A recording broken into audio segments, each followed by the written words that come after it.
So, what does being in your feminine flow or your feminine energies look like for you? For me, I find it's acting when there's inspiration and when I have like this full body, like more like even chest, like my chest is really full and it's like energized.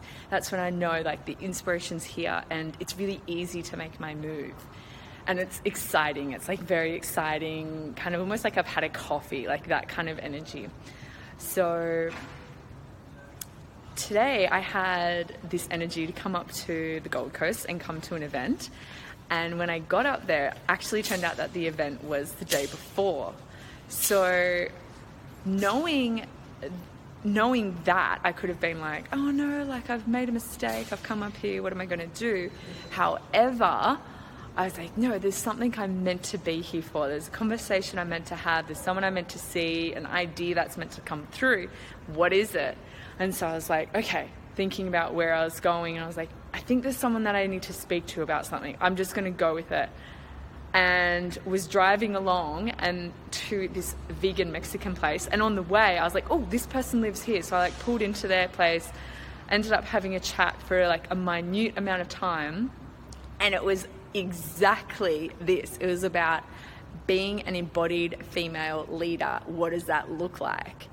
And it was so interesting, the conversation, that it was all about, well, yeah, trusting our intuition and trusting that flow and having rest when we need it and not pushing and forcing things to happen, which I often see can happen in the world in general, being an entrepreneur, all these kind of things, or just even having a goal. There can be like sometimes this push to make it happen, like this force, whereas sometimes we need rest. And a great thing about being a woman is throughout the month we have different hormones, which means each week we have different hormones and we can feel either very extroverted, might feel very introverted, we might feel very creative, we might feel very connecting and social.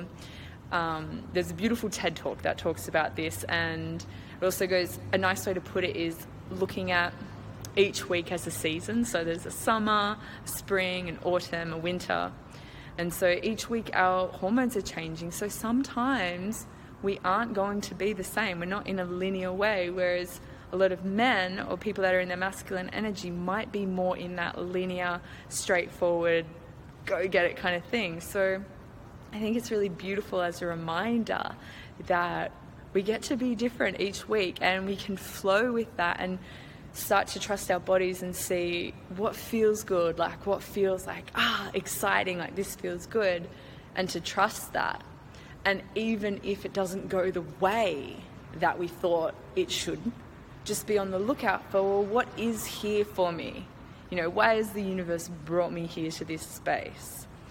And it can open up so many interesting doors and interesting perspectives, you know, when we're looking for the gem that's there for us, in a way to say this. So let me know what you think about this. Have you found this? And how do you embody the feminine energy when you're working and creating, and what does that look like for you?